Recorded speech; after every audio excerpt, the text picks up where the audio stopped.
రాక్షస మొగుడు episode 16. Hi friends, welcome to our channel. Friends, చాలామంది ఇంకా నా ఛానల్ని సబ్స్క్రైబ్ చేసుకోవట్లేదు. మీకు ఈ వీడియో నచ్చితే ప్లీజ్ నా ఛానల్ని సబ్స్క్రైబ్ చేసుకొని నాకు సపోర్ట్ చేయండి. మధు ముఖంలో కళ్ళల్లో కనిపించిన ఈర్ష్య ద్వేషాలతో కలిసిన క్రూర భావం కలవరపరిచింది చందనను. అప్రయత్నంగా ఆమె కళ్ళు సజలాలయ్యాయి. కళ్ళు ఒత్తుకుంటున్న చందన చేతిని తన చేతిలోకి తీసుకుంది కల్పన. బాధపడకు అంటూ కారు వెనకే ఓరగా చూస్తూ నేలను కాలుతో తన్ని ఏదో సనుక్కుంటూ వెనుతిరిగాడు మధు.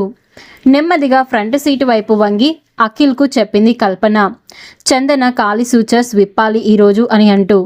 ఆమె మాటలు పూర్తి కాకుండానే కారు హాస్పిటల్ ముందు ఆగింది. చందన కల్పన దిగి హాస్పిటల్లోకి వెళ్లారు. అఖిల్ చలనరహితంగా కూర్చున్నాడు కారులోనే. మధు మాటలకు అతడి మనసు అతలాకుతలమైంది. ఆ మాటలు పదే పదే చెవులలో వినిపిస్తున్నాయి. తన మనసును తనే పరీక్షకు నిలిపాడతడు.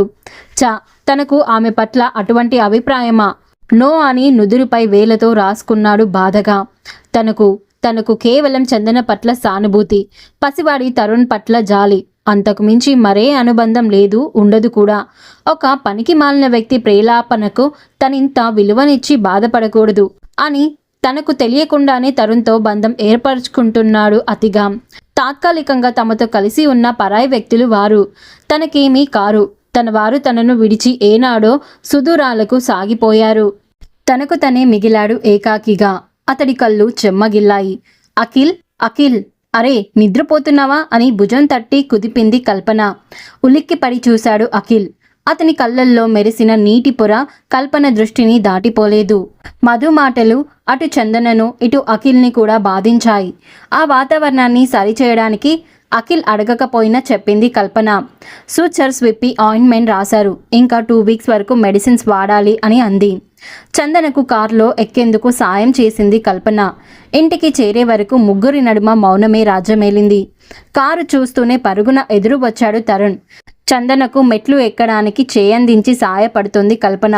అఖిల్ చెయ్యి పట్టుకున్న తరుణ్ చేతిని సున్నితంగా వదిలించుకొని గదిలోకి వెళ్ళి తలుపులు వేసుకున్నాడు అఖిల్.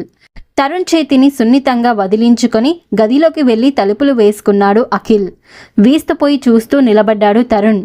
చందన మానసిక స్థితి తరుణ్ పలకరించే విధంగా లేదు. ఆమె తన గదిలోకి వెళ్ళిపోయి పడుకుంది నెమ్మదిగా. అందరి ముఖాల్లోకి చూసి వెళ్ళిపోయి ఓ మూల కుర్చీలో కూర్చున్నాడు తరుణ్.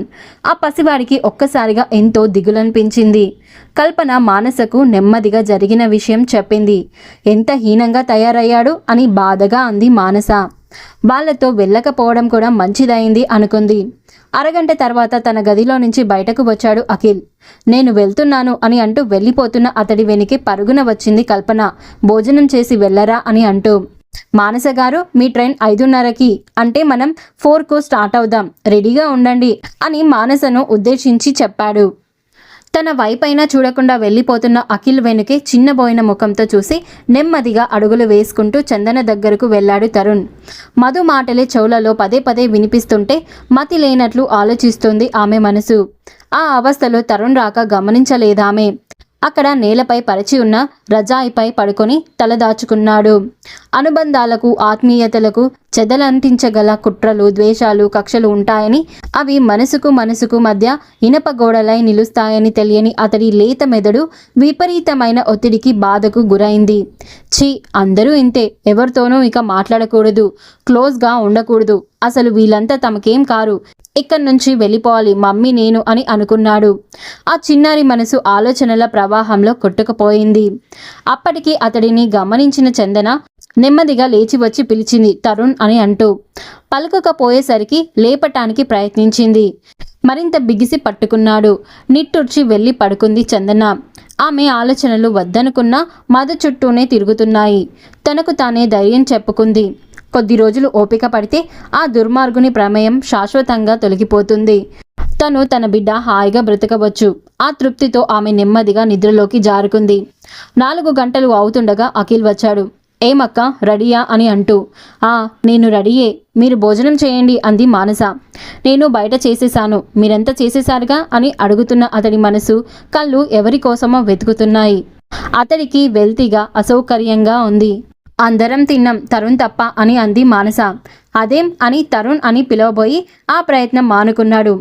ఎవరు పిలిచినా ఎందరూ లేపినా తరుణ్ లేవక బదులు పలకక ఒకేలా పడుకున్నాడు. బయలుదేరి వెళుతూ మానస తరుణ్ దగ్గరకు హడావిడిగా వచ్చింది. తరుణ్, నేను వెళ్ళిపోతున్నా, నాతో కూడా మాట్లాడవా? మా నాన్న కదూ, రా లే అని అంటూ తరుణ్ ముఖం తన వైపుకు తిప్పుకునేందుకు ప్రయత్నం చేసిందామె. నేను ఎవరితోనూ మాట్లాడను, నాకు ఎవరు వద్దు అసలు అని సగం ఏడుపుతో అన్నాడు తరుణ్. కల్పన పరిస్థితి చూసి, ఏయ్ మను, పద, నువ్వు ట్రైన్ టైం అయింది. తరుణ్ ఎందుకో అలిగాడు, నీకు హైదరాబాద్ ఫోన్ చేసి మాట్లాడతాడుగా అని అంది. సరే అంటూ లేచింది మానస. చందన చేతులు పట్టుకుని ఆమె ముఖంలోకి ఒక క్షణం చూసి, చందు, మన ముగ్గురిది ఒకటే ప్రాణం అని మరవకు అని అంది బాధగా. చందన ఒక్కసారిగా మానసను చుట్టేసింది. ఇద్దరి కళ్ళు సజలాలయ్యాయి. కల్పన కళ్ళు ఒత్తుకుంటూ అక్కడి నుంచి వెళ్ళిపోయింది. చందన నుదుటిపై సుతారంగా ముద్దు పెట్టుకొని అక్కడి నుంచి గబగబా వెళ్ళిపోయింది ఆమె.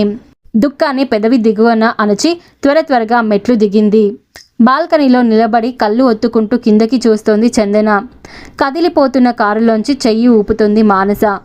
గేటులో నిలబడి కారు వెనకే చూస్తున్న కల్పనను ఉద్దేశించి, గత జన్మలో ఓ తల్లి కడుపున పుట్టి ఉంటారు తల్లి మీరు ముగ్గురు అని కళ్ళు ఒత్తుకుంటూ అంది బంగారి.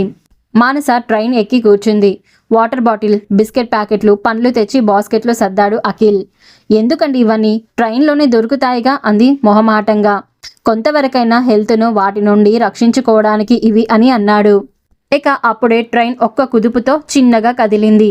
వస్తాను అక్క, హ్యాపీ జర్నీ అని అంటూ కిందకి దిగి కిటికీ దగ్గరకు వచ్చి కూడా నడుస్తూ చెయ్యి ఊపుతున్న అఖిల్ను కనిపించినంత వరకు చెయ్యి ఊపి తన సీట్లోకి వచ్చి కూర్చుంది మానస. ఇటువంటి తమ్ముడు ఒక్కడుంటే ఎంత బాగుండును అని అఖిల్ గురించి అలా అనుకోవడం అది రెండోసారి. వెను తిరగబోయిన అఖిల్ ఉలిక్కిపడి చూశాడు. ఆఖరి కంపార్ట్మెంట్ గుమ్మంలో నిలబడిన మధు, హలో బ్రదర్, బాయ్ అని గట్టిగా అరచి చెయ్యి ఊపాడు. అతడి ఇకిలింపు చూస్తుంటే అఖిల్ పిడికిలి బిగిసింది. రాస్కెల్ అని అనుకున్నాడు పళ్ళ బిగువన. మరో ఆలోచన రావడంతో అఖిల్ మనసు అశాంతికి లోనైంది. కొంచెం గాబరా అనిపించింది. ఆమెకేం చికాకు కలిగించడు కదా అని మళ్ళీ తనే సమాధాన పడ్డాడు. చదువుకున్న అమ్మాయి కదా, తెలివైనది, మేనేజ్ అవుతుందని ధైర్యం చెప్పుకున్నాడు. వెంటనే ఇంటికి వెళ్ళాలనిపించలేదు అతడికి. ఎక్కడెక్కడో తిరిగాడు. మనసు మరింత అశాంతికి గురైంది. ఎవడో నీచుడు ఏదో అన్నాడని నేనెందుకు మనసు పాడు చేసుకోవాలి? ఈ ఆలోచనతో కొంచెం ఉపశమనం కలిగింది. దాంతో తరుణ్ వైపు మళ్ళాయి ఆలోచనలు. ఉదయం నుంచి వాడితో మాట్లాడలేదు. బాధ అనిపించింది. వాడిని కలవాలనిపించింది. అలా అనుకున్న వెంటనే కారును ఇంటి ముఖం పట్టించాడు. మరి ఆ తర్వాత ఏం జరుగుతుందో తెలుసుకోవాలి అంటే నెక్స్ట్ ఎపిసోడ్ వినాల్సిందే. మీకు ఈ వీడియో నచ్చితే ప్లీజ్ లైక్ చేసి సబ్స్క్రైబ్ చేసుకొని నా ఛానల్ని సపోర్ట్ చేయండి. అలాగే మీ అభిప్రాయాన్ని కామెంట్ బాక్స్లో కామెంట్ చేయండి.